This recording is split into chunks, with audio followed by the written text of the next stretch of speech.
Hi, it's your girl Nikki, and welcome to Life According to Nikki. Are we kidding?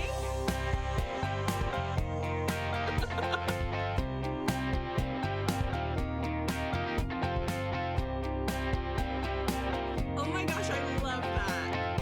Okay, people, I have an item to discuss with you all. Are we settled? Everybody, grab your emotional support water bottle, get your snacks, your chocolates, your salty things if you're one of those girlies, and settle in because I have an agenda item for the group. I just got back from a party. It is 10:30 p.m. and I had a fabulous time at this party, by the way. It was very fun, amazing people, just had a great time. And we were talking about relationships and whether or not you're delusional in a way that's helpful, where it's like lean into the delusion and like, yes, he does like you. Or if like, girl, you're actually kind of being like crazy and he doesn't actually like you and you're just reading into things and you need to stop. So anyways, we read out like these different scenarios and gave feedback. We had these little signs that we made, whether it was no delulu or salulu. Like, yes, being delusional is the solution and you should go for it. But anyways, that's not what we're here to discuss. We are here to discuss what that led to. So there was a particular person at this party and she shared something that really got me thinking. Now, she did admit that this is a controversial opinion, a hot take, if you will. And I love a hot take. I really, really do. Which is why I want to discuss it now. And I would love your thoughts. Not that you're here to share them with me, but I like to think that in spirit, you're voicing your opinion. So instead, we're just going to hear about mine, but would love to know if you agree, disagree, DM me, comment, like, all the things. Here was the controversial opinion. She said that she has a hard rule of having no guy friends. I found this interesting. She was saying that she has just like made a rule, a boundary of like, no, she's not going to be friends with any guys, because why would she be friends with you? Like, if you really want to date her, you should just date her. Like, she's not there to be some like emotional support girlfriend or a guy that like actually wants to date. What ends up happening, this is what she said, was that he ends up just like having all of these friendships and he kind of gets like what he needs out of like all these different types of friends and these different people, and so it makes it so that way he can't actually like want you, and like he doesn't, I guess the way that I heard it was like he doesn't like need you, and therefore like she has no like purpose in his life and she's just like filling a role rather than like being a true friend. And that guys, like, again, this is me interpreting what she said, was like that, the guys and girls cannot be friends. We've heard that forever. The long debated question, much like, nature versus nurture, can men and women really be friends, is a question that has long been debated. And, I've watched the YouTube videos over the years with all of the men saying no and all of, a lot of the women saying yes. And that's the kind of stuff that just fascinates me. I mean, is it any surprise that I studied human sexuality in my life when these were the types of YouTube videos I was watching? I mean, hello, the signs were there from the beginning. These were the YouTube videos that really interested me. I was like, what is it about this question? Like, why is it so different? Why are the answers? What do I think? So, taking this woman's answer, she's a single woman, and I do think it needs to be noted that she is extremely attractive. She is a beautiful woman. Just objectively, as far as beauty standards go, especially Utah beauty standards, she's meeting them, okay? She is a very beautiful person, a very attractive woman. She like dresses really nice. She has a beautiful face. And her body's fantastic. Like she just really, I would say, meets the criteria of standard beauty. Just the what is appealing to the general public, especially Utah public, because that's different. We're gonna get into that. She is meeting it. She's crossing off all the boxes, like checking them. Yeah. Okay, this is a very beautiful person. And that's just to say physically. Like, obviously, she's got an incredible personality and she is an awesome person. She has a really cool job. Like, she's just a very interesting, cool individual. But I do wonder if that has shaped her, like, hardline, no guy friends because of the way that she looks. That, I could see that. I could see that actually being some tricky territory where you guys are using you and like wanting more out of a relationship with a guy, because I'm sure she's attracting very objectively attractive men because of the way that she looks. And I'm not saying that, objectively attractive men have no substance to them, but I'm also not saying that. You know what I mean? Like, it's just, did they have to try as hard to get a personality? No. Sometimes they don't get one. Sometimes they just don't develop that because it was never a necessity for them. And that's fine. That's also why I don't tend to go for like the most gorgeous guy in a room, because why would I? Why would I be attracted to that? No thanks. I want a short king that like was bullied in school. Like something that built some character. Not to say that pretty people can have character, but as far as Utah goes, there is a type. There is a type. And the sales bro, pretty boy, Provo finance major, yeah, we are just not compatible. Yeah, no, I'm not, but just fine, because I'm not who they're interested in. That is for sure. That's for sure. And I wonder if, like, this is the type of guy that she's just attracting, just based on her looks of who she is. She probably has a ton of substance to her. I mean, I had multiple conversations with her over the course of the night, and she was awesome. So I could see if she's like, if that's who she's pulling, if that's who is attracted to her, yeah, those types of guys, they're not down to just be friends and, like actually add quality to a relationship between, men and women, that there is this ulterior motive there and there's some using going on where she's being used or, vice versa. Maybe she's using them a little bit and she doesn't like that. I don't know. So I do think that needs to be taken under consideration when I give this opinion, my own opinion, that me and this woman look very different. And I do think that matters. Like, to say that it doesn't matter, I think would be not being honest. I think we can all sit here as adults and say, you know what? Yeah, that is going to play a part. Absolutely it is. Is it going to be the most important thing? No, of course not. But is it going to change a dynamic? Abso-frickin-lutely it is. Okay, so we've established that. But I do fundamentally disagree with her stance on not having male friends, which is why I needed to discuss it now, at 10:30 p.m. It's just, I was like, I can't go to sleep until this word vomit comes out of my mouth. Because to me, when I heard that, I was like, oh, that's actually kind of sad to me.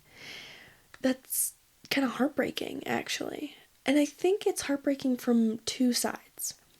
From one, on her side of things, the quality of men that she is interacting with, that she's saying, like, no, I don't want any friends, like, guy friends are a no. It makes me think, wow, that must mean you don't have really great quality of guy friends. Like, maybe you should be going for men that are less hot, that have a little more substance.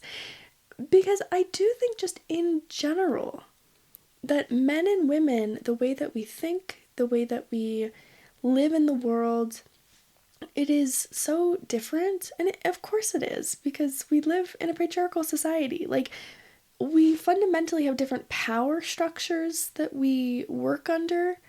And that's just if we're having a conversation about, like, two white Americans. Of course, the conversation changes and there's more dynamics added if you add different races or different countries. Those things also contribute to the way in which someone's going to move through the world and how they're going to interact and how they're going to live their life. It is fundamentally changed by your ethnicity, by the languages that you speak, by the location, by the rights that you have as a person. But if we're just taking, just the regular average Provo people, which majority are going to be white, and just a white couple, white guy, white woman, blonde hair, blue eyed, both of them. That's the average here. Guilty. I say that from inside the house, okay? The call's coming from inside the house. Even when you have similarities in that way, like culturally, maybe you're both like middle class, we even out a lot of things, so you're on a similar level. Even then, you're still gonna have different perspectives because you grew up in different families, and men and women just have different experiences, different expectations from society. If you're religious, that's gonna add an element. For sure it is.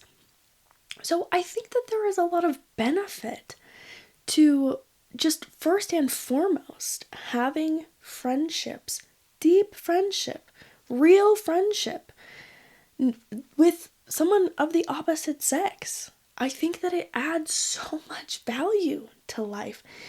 And I think when you're single, especially, you are in the easiest and most privileged position to have that.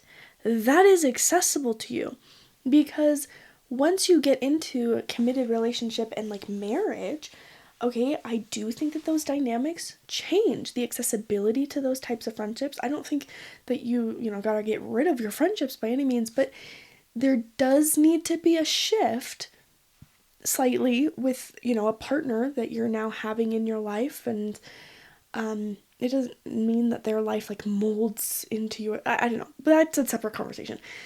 But there is going to be a shift. That's the bottom line. There is a shift when you enter into a monogamous, committed relationship with someone, and that will change your dynamic in friendship with someone of the opposite sex. I don't think by any means that you need to get rid of that, but I think that there does need to be more conversation around what this is, and yeah, I think that has to happen.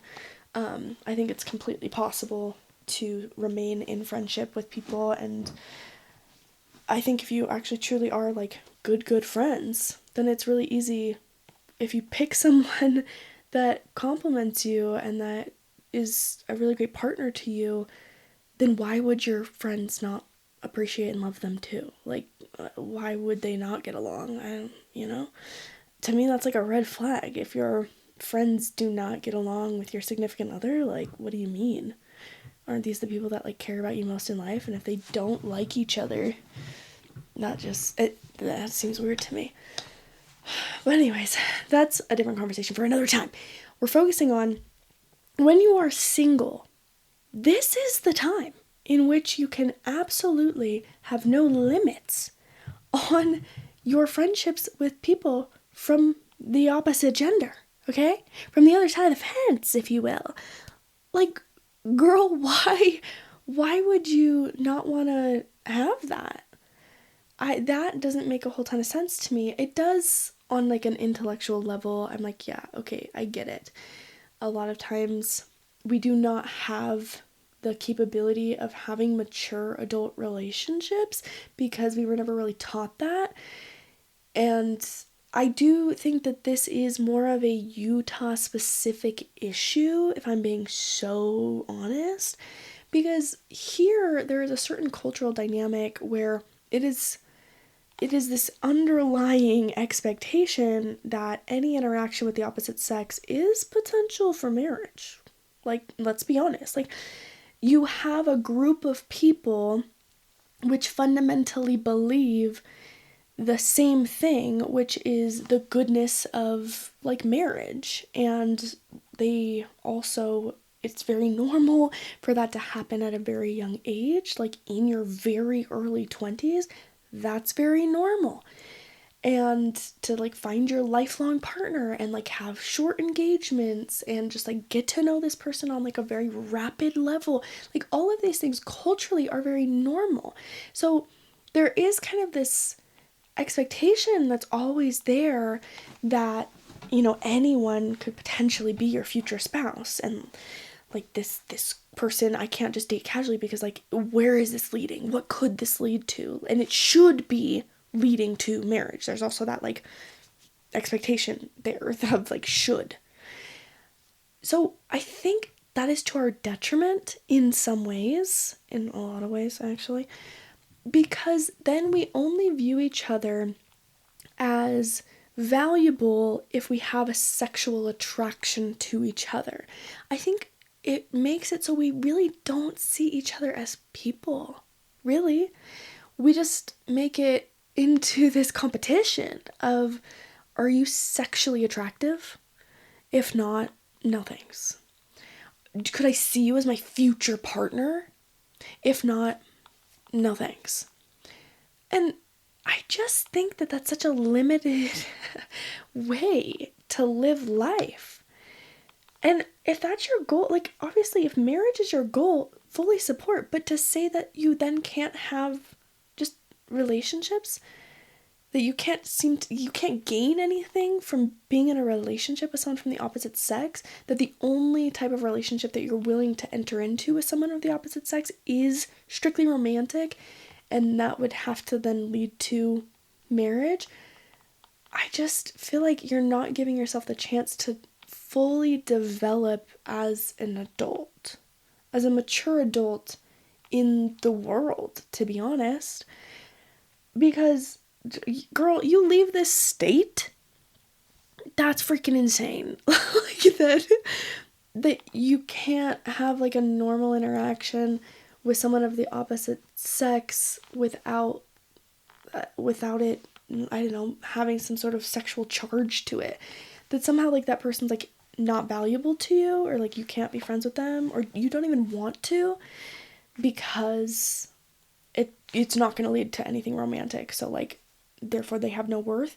But then also, why are you thinking that your worth only comes from whether or not someone finds you attractive? Like, I don't know. I think that that's so limiting.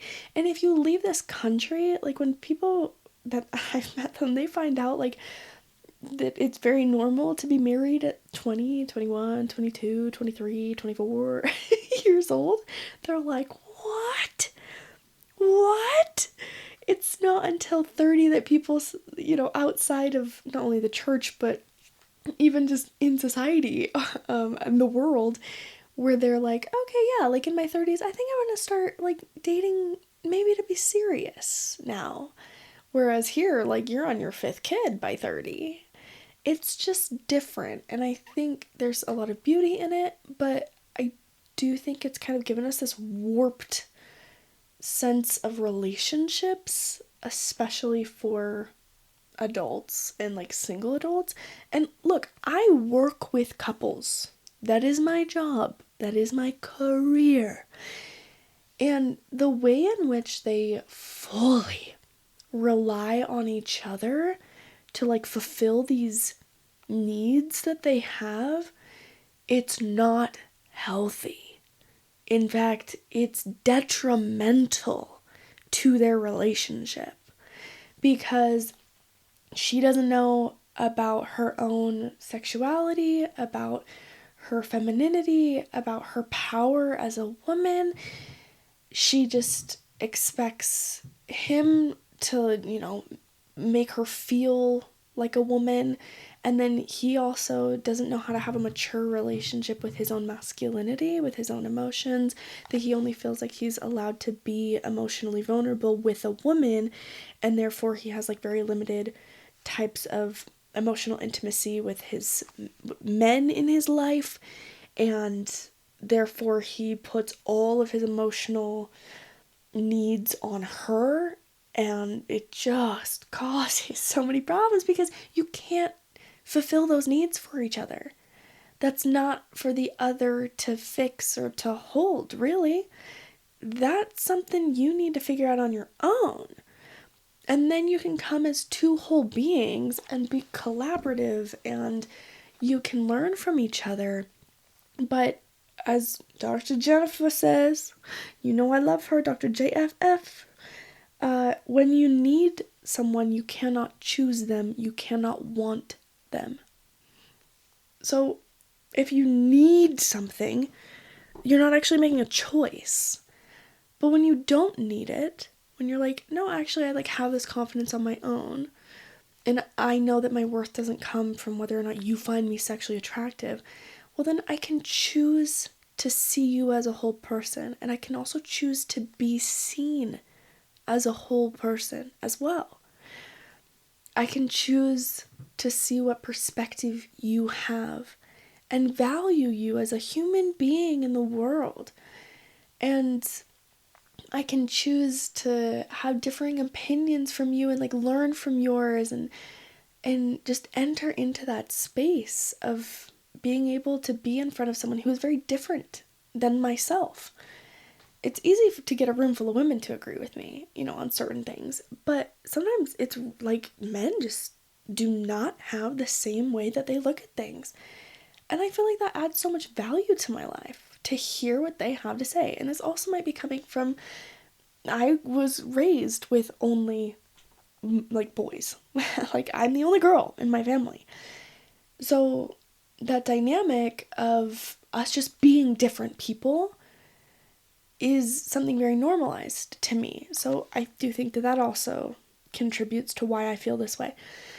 But living outside of the US as many times as I have, and having the types of friendships that I've been able to have with people not only not of my nationality, but also not of my race, of just completely different cultures, backgrounds, languages, they have added so much to my life. Really, it's been fundamental in shaping who I am as a woman, to hear the perspective of these men that I've been able to become very close friends with. But inside Utah, when you have access to like so many single people, if you're in that space, I think sometimes we just start looking at each other as like, just, I don't know, you all have like price tags on you. If that makes any sense. Like, you're not a high enough priced item. Like, no. Like, I want the Louis Vuitton. I want something, you're just like some cheap thing. I'm sorry, I'm a human being. I may not be the hottest one in the room, just on face value, literally. But that doesn't mean that I'm not worth your time. Like, I absolutely am. I'm an interesting person. And I think that we do that so quickly to each other, where we're like, no, thanks, no thanks, no thanks. Instead, I think we should be doing that based on personality. Like, if I'm coming up to you and you add no value to the conversation, like you just have no personality because you never had to try, and you're not really contributing anything, well then you're not worth it. Like, I'm not going to spend my time on you because you're not adding anything to my life. Because I'm really looking at the value of you as a whole being. And if I'm looking at you and going, oh, okay, so I see that you've relied very heavily on your looks to get you very far in life. Congrats on that. Clearly didn't take that much hard work on your part. You were born this way. And lucky you. But there's nothing behind the surface here. Like, there's not much here to you. Therefore, yeah, I'm going to spend my time on people that have a little bit more to them, that I can get into a more interesting conversation with them. And normally I don't ever really have to do that because, again, those people are not coming up to me. I have a face that weeds them out. And thank goodness for that. Seriously, so grateful. So that's like point number one I want to make, is we need to stop thinking that we only have value as people if it is linked to our sexual value. Like, if whether or not someone thinks we are sexually attractive or someone that they could be a future partner with. I think that is a limited way to live. I also think it's immature in a lot of ways, because to not see someone as like worth having a conversation with, worth having a friendship with, I think that's sad to me. What a limiting way to live life, because I'm telling you, you will grow as a person in maturity when you do have to have conversations that are a little bit more difficult, because you're sitting across from someone that sees the world differently than you. And those conversations, they lead to deeper thought about how you feel about certain topics, how to express the way that you feel. It can help you to communicate better in relationships. And different types of relationship dynamics are just so important for us to be developing, especially as single people. But if you're limiting them to only people that agree with you, to only people who think like you, to only women, I mean, I love women. You know, I'm the biggest advocate in the whole freaking world. I'm obsessed with women. But again, then I think it kind of villainizes men in a way that's not helpful either. Because you have a lot to contribute to them as well. And no, it is not to be their freaking free therapist, okay? This is where we need to have these relationships so you can get out of these freaking dynamics.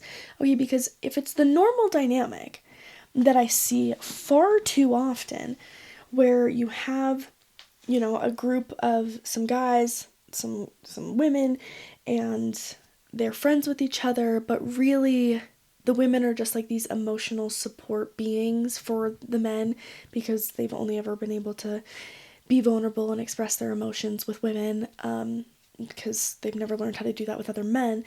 So you just become this like pseudo girlfriend where you do all these cutesy things for him, and he very happily and gladly accepts, and he shares things with you, and you have these long conversations where you really open up to each other and you really talk on such a deep level with each other about, you know, things that really matter.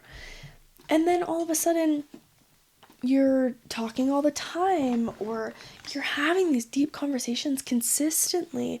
Well, guess what? Yeah, that's gonna lead to these feelings of like, oh my gosh, like, wow, I can really just talk to him on this level. And then you get into the like, I like you territory, which there's nothing wrong with that, but then we stay in that and we never address it. And so then you start reading into everything, and then no one's willing to say to the other person, hey, so I've noticed that we have hours long conversations about like pretty deep stuff, like stuff I would talk to a boyfriend about. Would you ever want to go out? Because I feel like I'm developing some feelings for you. No, of course not. Of course we never have that conversation. So instead it just becomes this dynamic, this boyfriend-girlfriend dynamic without any labels, without any real expectations, but also there's also no commitment there, and then it becomes this back and forth, and then you feel like you're being used, and then all of a sudden I think that that's where it turns to like, no, there's no such thing as guy friends. Like, I'm not having guy friends. Well, yeah, because that's not friendship. I don't know what the frick that is, but it's not friendship. Friendship is established. Okay, and I think when it has to be verbalized if it's going to be with the opposite gender. It does.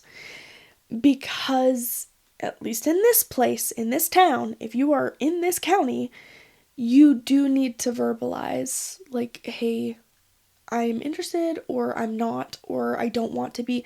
And you need to have that conversation. You need to be in a friend zone. And then none of this secret pining, none of the like, oh, I wish, and like whatever. None of that. Girl, shut that down. Stop that. Let's be mature. Okay? Let's be mature. You need to be able to have these relationships without it leading to that. Like, without it going there. Meaning, you need to know your worth, know your value, and make choices. And if that is something that you're clearly missing in your life, and so that's why this person, this guy, he always just keeps coming up, well, it's because, is he the only one in your life that has even the potential to be romantic? Even though you've established that you're not, but you have these conversations with him, then go have those conversations with someone else as well. Okay? Do it with someone that actually wants a committed relationship. Open yourself up to that. Stop using him to fulfill that need, because that's when you're using him to fulfill this part of you that wants that. Girl, that's not fair. That's not fair, especially if you have the conversation, which you should be having, of, hey, we're just friends. Like, I really enjoy you as a human being, as a person. Like, I have a lot of fun with you. If you are interested, like, expressing that interest. And if you are shut down, if you are friend zoned, believe him. Believe him. And do not be living in your head in some sort of state of limerence of just making up these scenarios and letting him live rent-free. I've talked about that before. We won't go on that tangent. If you want that tangent, it's a good one, and it's on the episode. If you knew your worth, you wouldn't. Instead of, if he wanted to, he would. No. If you knew your worth, you wouldn't. All right? You wouldn't do that. You wouldn't do it. Because you're lessening your worth, you're cheapening it, and then you're also cheapening him. You're just making your value as people be completely and utterly wrapped up in whether or not that person, it just has something to do with your future and you're romantic. No. Stop. They are a whole person. You are a whole person. And when you can actually see them as a whole person, that's when things actually, those rose-colored glasses come off and you're like, oh, so like, actually, I don't think I would want to be with you forever. Like, you're a great person, but there's actually a lot of things that, like, fundamentally we disagree on that I don't think would make, like, a healthy sexual dynamic for us, like, long term. Like, I don't think I'd want to parent with you. I don't think I would want to, potentially have big, major life choices and face them with you. But as a friend, like, you're a great person, and I enjoy your company in my life, just like I do with my other friends. My friends that I'm not sexually attracted to. So, and also that sexual attraction, it fades. Let me tell you, it does. Like, when you put it in the friend zone, as someone who's been friend zoned many times, it really doesn't bother me because I address it so early on. And then I'm able to just relax. I'm able to be like, okay, great. I'm going to set some boundaries here then. I'm not going to be this emotional support for you. Like, absolutely, we can have conversations about women. You can get my perspective on it. That can be helpful to you. But I am not here as your pseudo girlfriend. I do make sure to draw that line because I'm here for mature relationships with people with the opposite sex. I'm not here as a stand-in so that you can, like, get everything that you need emotionally from me and then, like, no, we're not doing that. And I'm very, very clear about that. Like, when the conversation starts to go that way, I remind them that, hey, so, like, as much as I would love to help with this situation, actually, I think this is out of my depth. I think you should talk to her. I think you should have this conversation with her because that seems like a conversation you should be having with a girlfriend. Or, even better, I'll say something along those lines where I'm like, yeah, so this is the type of conversation I think it would actually really benefit you to have with one of your guy friends. And then if they, come back with the like, well, who am I going to have this with? Oh, okay, I actually think you should start to develop friendships with guys where you can discuss these things with what you're feeling and what you're thinking. And if you want my opinion, just as a female, if you want my perspective, yeah, I can add that. But we're not going to sit here and talk in depth for over an hour about something that you would share with a girlfriend. Like, we're not going to do that. Because I wouldn't do that with, like, we're not crossing that line. And I've had to do it before where he was saying, like, there was a guy and he had texted me and he said something about, the girl that he had saw at the gym, and he was like, she was so hot and blah, blah, blah. And I texted him back and I was quite abrupt and, like, very direct and was like, yeah, no, I think you forgot that you're talking to a woman. Because it's not the same. You cannot have locker room shop talk with me. No. Because I am a woman. And you will respect the fact that I am a woman and that I would be offended by how you were speaking about another woman. This has nothing to do with, I don't, I'm not jealous in any way of, like, you're talking about someone else. No. I don't like the way in which you are speaking about women in general. And as a woman, I'm going to call you out on that. And that is not appropriate. I'm not your buddy. I am a woman. I'm your friend. But because I am a woman, that's going to shape how I view the world. And that's also you need to change the way in which you speak to me. Because I'm not one of your buddies. I'm not one of your guys. I'm not. And I think that that's valuable. I think it's important. When you have those types of relationships to like call each other out in those ways and to develop them, I think that is such a privilege that single people have that we're missing out on if we are just stuck in these immature relationships where it only ever exists in this realm of romance. We've got to get out of that, because the truth is every person that you meet, you're not going to want to marry. That's just the truth. But that doesn't mean that every person that you're going to meet has no value in your life. What a sad way to live, in my personal opinion. I have such great relationships with incredible men. And they've also really changed the way in which I talk about men as well. Because I think before I had, like, more solid friendships, yeah, I was just very, like, oh, men are this way, and men are like that, and these blanket statements, and we hate it when they do that to women, and yet we do it to them all the time. And I think I became more aware of that because I was able to have these types of conversations about what is it like to be taught these things about what it means to be a man. Like, I don't know what that experience is like. I've never been a teenage boy before. I've never been an adolescent growing up and I've never been in a locker room, like a boys' locker room. So I think that it's added so much more compassion to the way in which I think about men, and also the way that I honestly think about, like, patriarchy and the ways that it negatively affects men. I think in some ways it does affect them more negatively than women, which I know, big statement. But really, it is because of how detrimental it is to them that it then results in being horrible for us. But I think we don't recognize just how terrible this system is for men, because it makes it where women are only valuable to them as someone that they can express themselves to emotionally or, like, for sexual reasons. It limits them in the types of relationships that they can be in.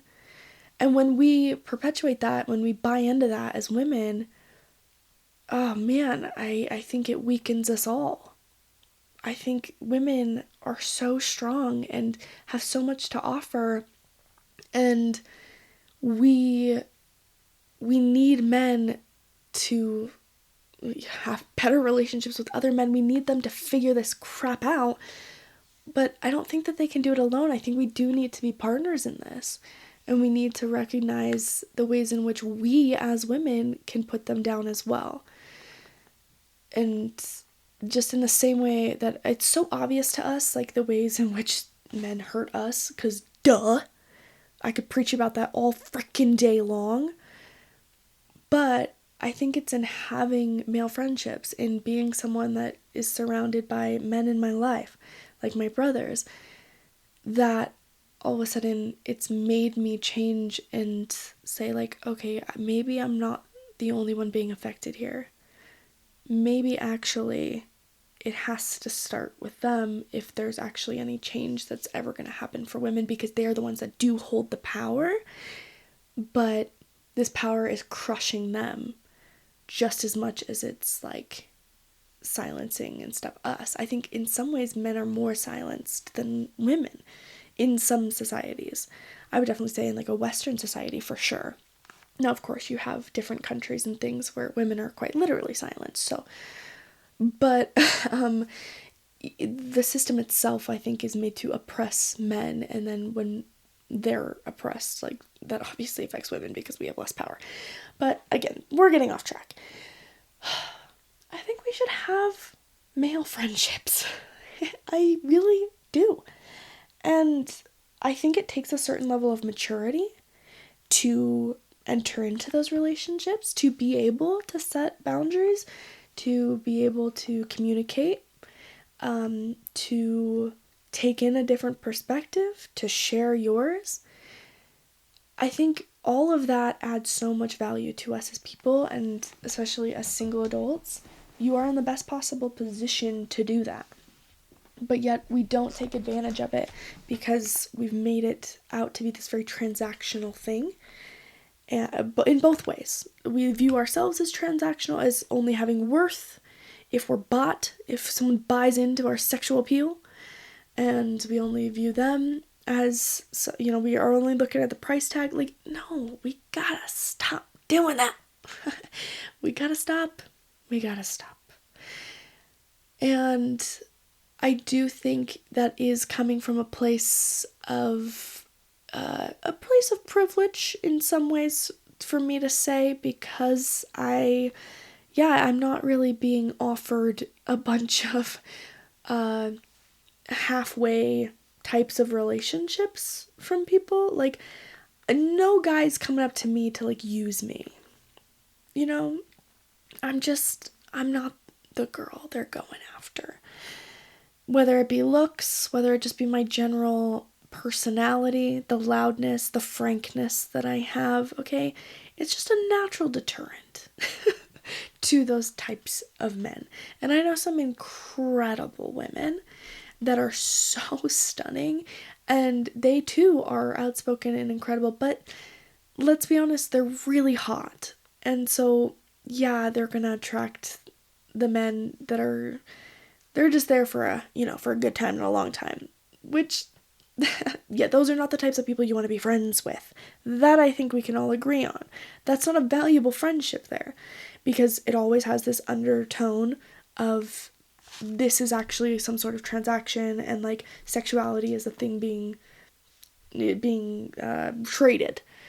The sexual attraction and desire and arousal, like all of that is the trade we're making right now, rather than it being something more valuable, which is intellect, emotions, just friendship, just a deep relationship with someone else, laughter, kindness.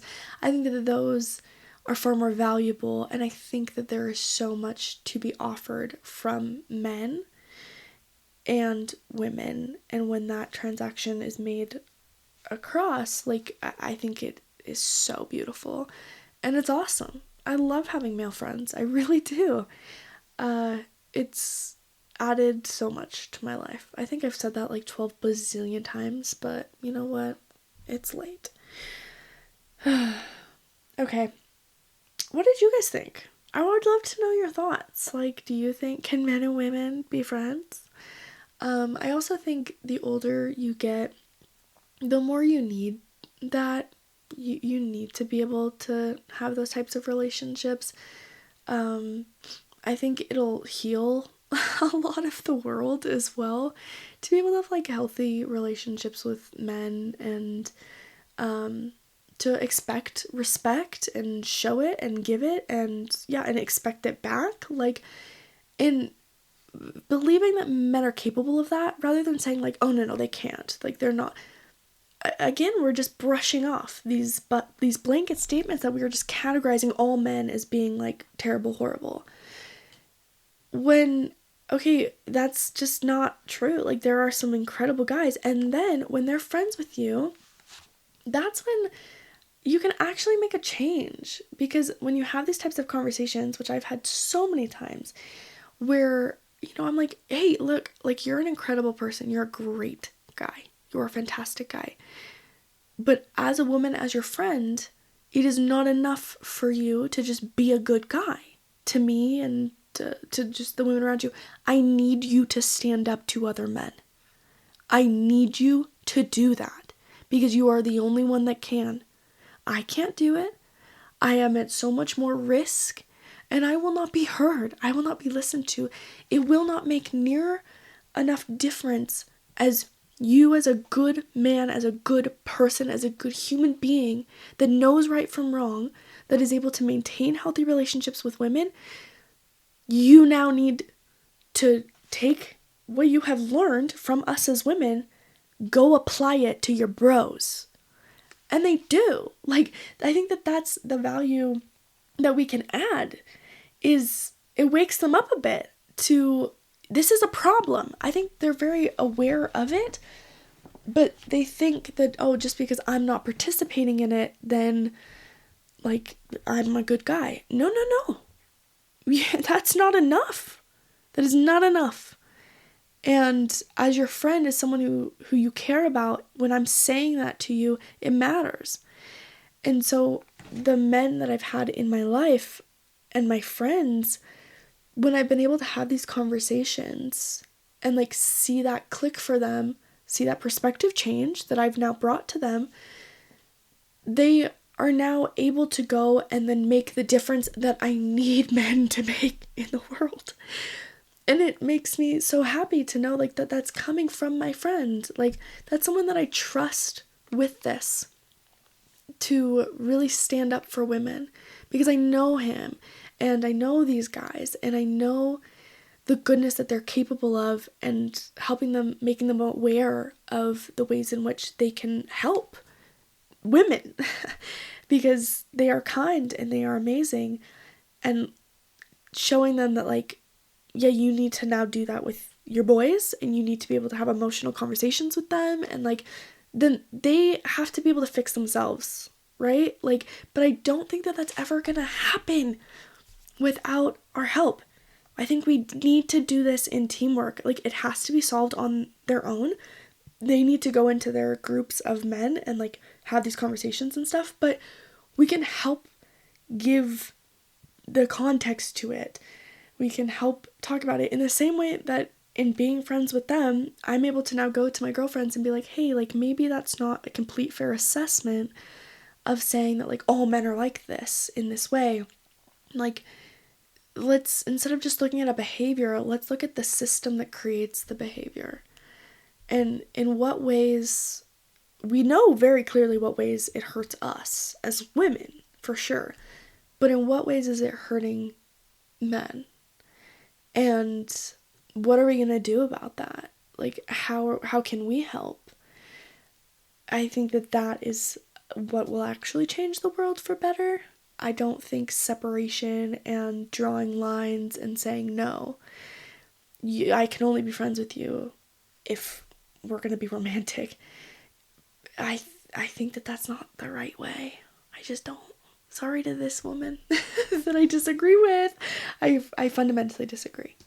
And I think that because I have these relationships with men, I have so much hope in them. Like, I really do believe in the goodness of men, because I know so many good guys, and I know them not just from Utah. Like, I know them from all over the world, and it's given me so much hope, and it's also made me more capable of picking out a great guy for me, like, so that one day, hopefully, I will have someone that I'm able to have a romantic relationship that wants that with me, that they choose that just as much as I'm going to choose that with them, but like the caliber of person that he's going to be prior to that, incredible. Like, that's the other thing about me. I'm only attracting incredible human beings. So that's also why I'm very privileged, because I know who I am. I know what I stand for. I know what I'm willing to accept. I know what I'm not. I'm not here to like people please. I'm here to be kind. And I think Clear is kind. And I'm not here to mess around or play a game. I'm here to develop real friendships, real relationships, and have a life full of intimacy and pleasure in sexual and non-sexual ways. There is so much accessible to me as a human being, and I want it. I want to live my life and not just be this person that stands by and watch others live or be trampled on. Like, no, I am an active chooser. I use my agency, and I choose it very thoughtfully when I pick who I'm going to interact with. And that type of frequency that I emit into the world, if you want to call it that type of energy, that vibe, it's attracting people with a similar vibe, because I think we do. And it attracts really great people. I'm going to be so for real with you. Yeah, they're awesome. There's no ifs, ands, or buts. Like, there's no way to say it differently. Like, the people that I'm interacting with are so freaking cool. They make me so happy. They bring so much light into my life, the men and the women, because they have so much to offer. They are bringing bounties to the table, okay? We're not just like, I'm not showing up with a full meal that I'm bringing to the table and then you bring some crumbs. Like, nah. Come back when you have something to place on the table so we can all feast together. That's the vibe I'm giving out, and let me tell you, it's attracting the correct people. So maybe that's where you start. Maybe you start by upping your frequency. But what type of vibe are you giving out?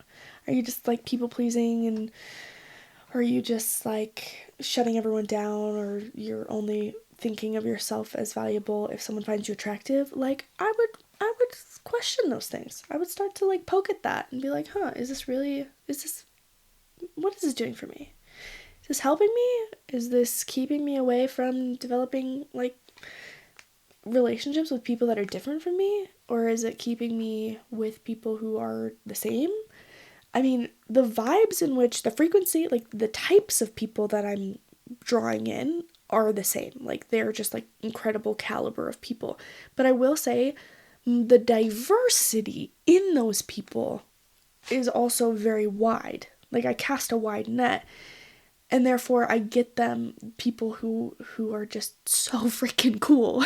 But I get them coming towards me from all over the world, and from all different walks of life, from all different backgrounds, from different religions. And that is a beautiful gift that I do not take lightly.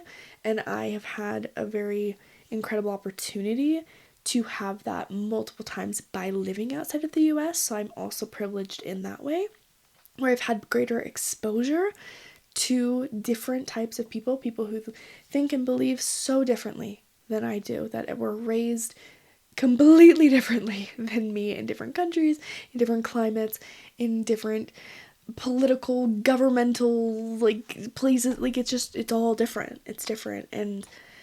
But the one thing that we all have is our worth and our value, and they add so much of it to my life. Like, and it's forced me to become, I think, more valuable as a person. Like, to think of my own worth as something worth giving, that like I am bringing something to the table. Like, I have a confidence in that I have something to contribute, and it's not nothing. Like, it's actually something that you're going to love. And if you don't, like, no worries, because I know what it was made out of. Like, I do that analogy all the time of, like, if I'm, like, offering, like, brownies or something, and, like, you're like, oh, no, like, sorry, I don't really like that. That's all good. That doesn't make my brownies any less incredible, like, just because you didn't want them. That's all good. All good. Because I know exactly what it took to make these. I worked really hard on them. And for the people that love brownies, let me tell you, it's going to be the best brownie they've ever had. What I'm putting down on the table, so great. And people will tell me, it will make me feel really good about who I am. And I think we can all do that. We can all get to a place where we just see our gifts and our talents as being incredibly special and worthwhile and valuable. Because they are. You don't have to be some extroverted person with, like, some bold personality. That's who I am. That's what I'm bringing. But that doesn't make me, like, the most important dish. Because someone who's more shy, more thoughtful, more quiet, you have just as much that you're putting down and that I can learn from, that I can gain. There are different parts of your personality that are so incredible. There are parts that I don't have and honestly probably never will. So therefore, you are such a high value to me as a person. The way that you think, the way that you exist in the world is different than me. And therefore, you have so much that you have to contribute. So never think that you have to be a certain way. You just have to be you, the most you. Not the expectations of others, you as a whole being. That's what you should be bringing. And when you have confidence in that, and when you believe in yourself, well, then it's actually really easy to start seeing others that they love what you're putting down. They are picking it up. They are eating it up, girl. They are eating it up. It is filling them, both men and women. Okay, that's what I have for you tonight. Thank you so much for just sitting with me for an hour while I spin in the same circle over and over again. But guess what? Some of you loved it. I know you did, because, yeah, that's what I'm bringing. I'm gonna beat that dead horse. You know what? Oh, did I see a twitch there? Okay, yeah, we're gonna hit it again. We're gonna really make sure it's good and dead. And, you know, I believe in the power of resurrection. So will it raise again? Absolutely. And we'll kill it again.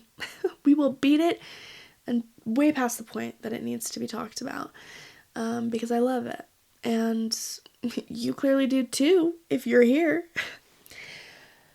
Okay, in my final minutes here, guys, we're switching topics. We need to talk about The Handmaid's Tale, which actually so on topic, because in that, the men have all the power and women are like nothing, and women are literally reduced to only their reproductive ability, and that, I think, actually fits beautifully, because we see what a horrible society that makes when women are just reduced to their, you know, whether or not they can have kids, like their sexuality and their body's ability to procreate. Like, what a sad society.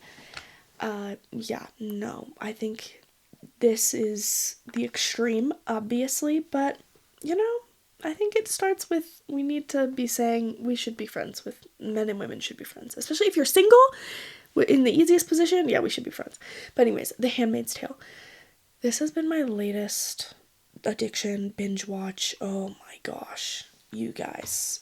It's been, yep, you guessed it, a chokehold. It's been so good. I'm on season 6, which is the final season. I have looked up every single spoiler. So, you know, why do I even need to watch it? I do. I need to see it through, even though I know everything that's gonna happen. Like, I'm looking up the spoilers of that episode when I'm halfway through the episode.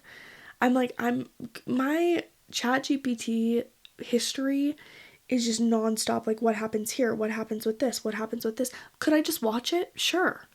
But why would I? I would like to watch it and read it at the same time. I'd like to be consuming it from both ends, please, and thank you. We're gonna do a full overview of what The Handmaid's Tale is and my thoughts on the entire series as a whole once I finish, which will probably be sometime next week, because it is worth the deep dive. Absolutely worth it. I've heard of it for years. I've heard of The Handmaid's Tale. It seemed really dark and scary and sad and like not something I'd be into. And it is dark and sad and somewhat scary, kind of, but boy, am I into it. Like, wow. Wow, wow, wow, wow, wow. This show has changed me. Truly.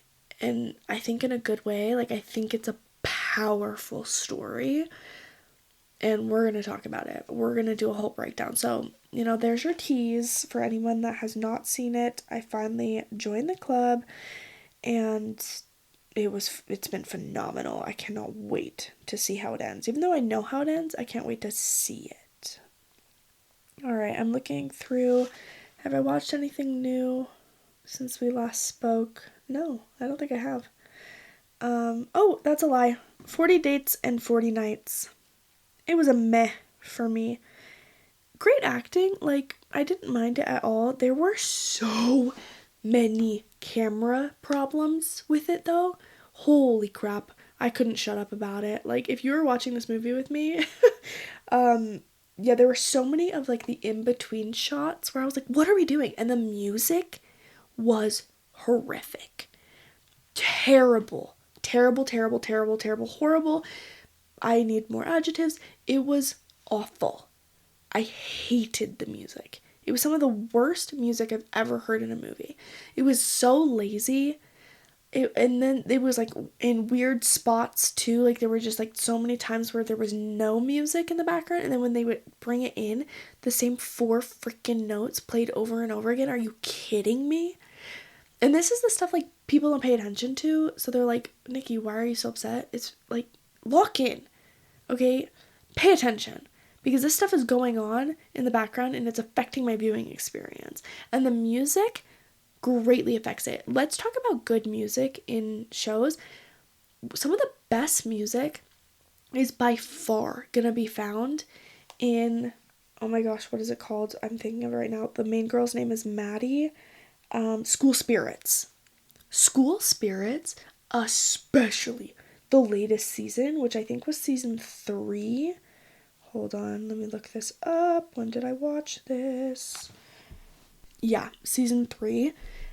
That had incredible music. Oh, every episode I was like, I need an entire playlist with these songs. It had such great, I was gonna say penmanship, musicality. Like, whoever the music director is for that show, hats off to you. You are doing such a good job. And I really hope season 4 comes out because I really enjoy that show. It's so good. And, season 3 was like meh. It was mid. I feel like it was really just a setup for season 4, so there better be a freaking season 4. But I really enjoy this series. And it has the guy who's going to be playing Flynn Rider, who I think was the most perfect pick ever. If you've seen him in School Spirits, you know that they could not have chosen a better actor to be Flynn Rider. I'm being so dead serious.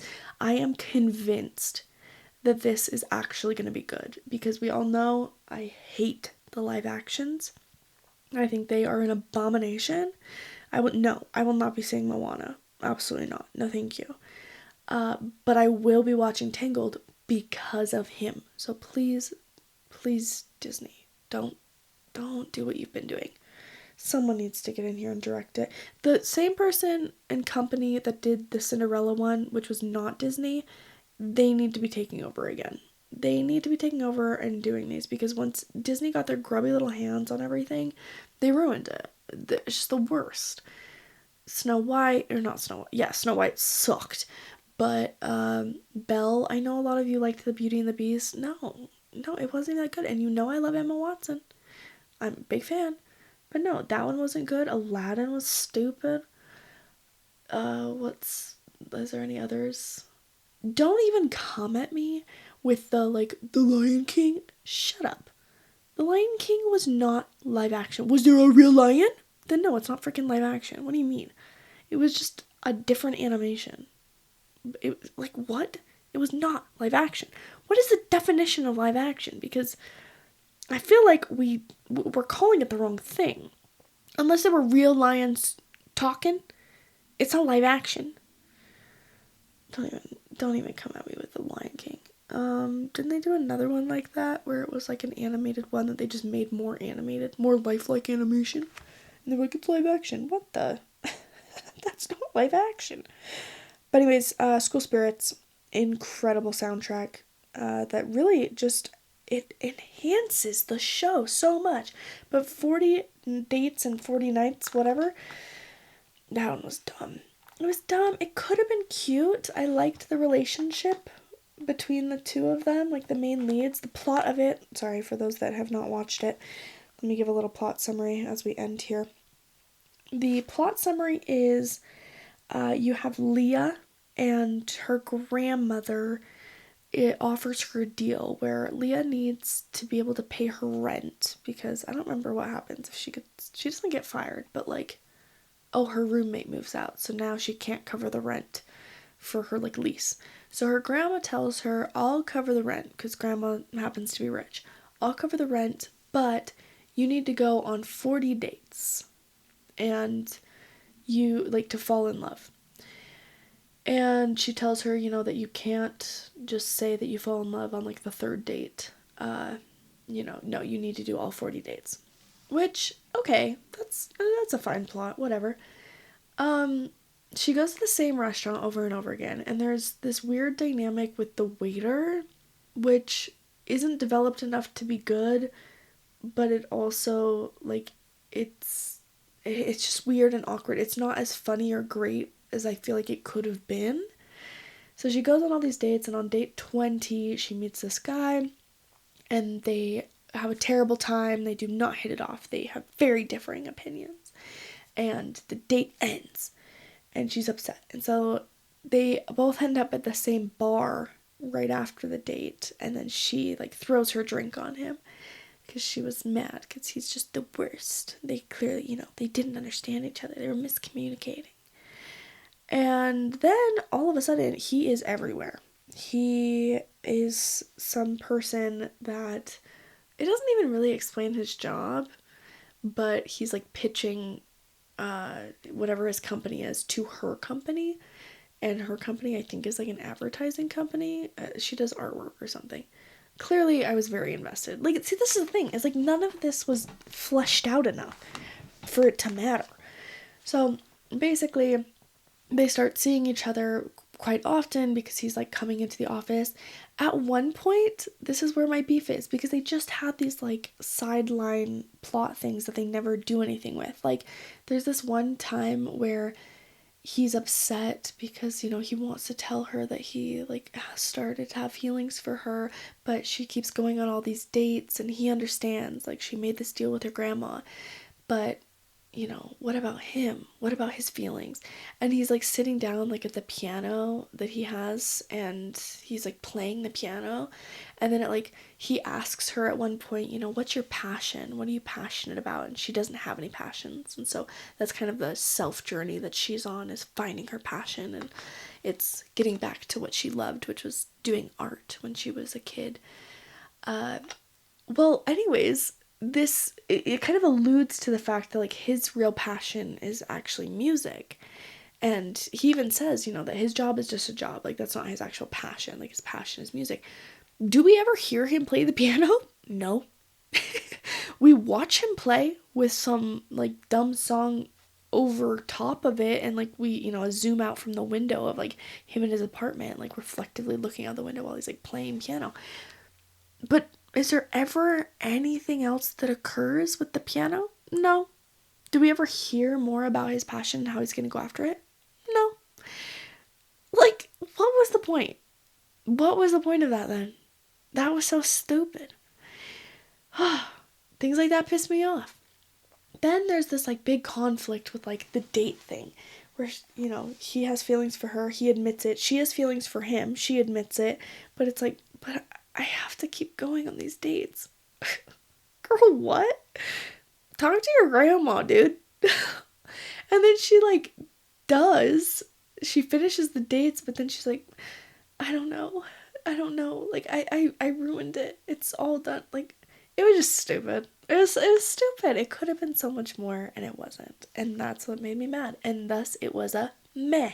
Because the actors themselves, I felt like had good chemistry. They kind of had some funny comedic lines there. I enjoyed it. But overall, as a whole movie, because we're looking at things holistically, it wasn't that great. So it's gonna be a no from me. And it was unfortunate. I'm still sticking with, so far, the latest, greatest rom-com that I have watched. I guess I don't even know if I'd classify it as a rom-com, to be honest. But Voicemails from Isabel. Man, that was great. That I loved. That was a wonderful time. So, I do recommend that. Is there any other, like, good rom-coms I've watched recently? I mean, we all know my feelings on Off Campus. Heck yeah. The Other Bennett Sister, so good. A Woman of Substance. I've talked about all of these. Yeah, I think we're good. Alright, well, it's 11:45. It's time for bed. I hope you all have a great night, and, you know, go make a friend with someone of the opposite sex, because, who knows, might do you some good. These have been my thoughts on life, because this is, you know what, sorry, I do have one other thing, sorry, I just have one more thing to say. Okay, once again, I need to beat it one more time. Sorry, the head lifted, and so I need to beat it down. That, can we just remember, if you live in Utah, like, there are places outside of Utah, and maybe, like, run your conversation through a filter of, like, would this be normal in any other context? Like, if I was sitting in a room full of people, like, not of my same religion, and I said this, like, would that be considered normal? Would that be weird? Because, yeah, I just had another thought of, like, I know some people are going to listen to this who are not American and not from Utah, not LDS, and they're going to be like, why is it weird to have friends that are the opposite sex? Like, what do you mean? What do you mean you're not having friends with the opposite sex? Like, friendships. Like, Nikki, none of this have made any sense. Yeah, clearly you don't live where I live. Because I'm telling you, in this place, in this town, it is normal for people to say, like, no, I'm not gonna have any guy friends, or I'm not gonna have any friends that are women. Like, that's normal. But I think we should not be normalizing that, because it's not normal anywhere else. And I think that that's for good reason. Because we need to be able to see each other as more, and have normal interactions with the opposite sex as well, because then you end up not just, like, settling for just something, or just, like, anything, you're, like, actually looking for something, because yeah, you're not just like, oh, this is the first person that, like, actually likes me, and, like, you know, we have these deep conversations. Do you know, like, you can have deep conversations with anyone, and that means nothing, honestly. But sometimes I get the feeling that because I'm in this place where it's not normal for men to be having these conversations, that I then become their, like, pseudo girlfriend in that moment, and I'm like, whoa, actually, back up. I'm totally fine to, like, have a deep conversation with you, but, like, I think that this means something different to you. I'm getting the sense that, like, you've never had this type of deep conversation with anyone ever, and yeah, unless we are romantic, I don't want to be having this with you, because I think that you should be talking about this with someone else. Yeah, so that's the kind of stuff where it's like, yeah, you're not really running into that outside of Utah, because men and women tend to have just, like, an easier time around each other. It's not just charged with this, like, could that potentially be my eternal companion, as, like, an underlying thing going on in the background. Okay, I think I said what I needed to say. Good night. These have been my thoughts on life, because this is life according to Nikki.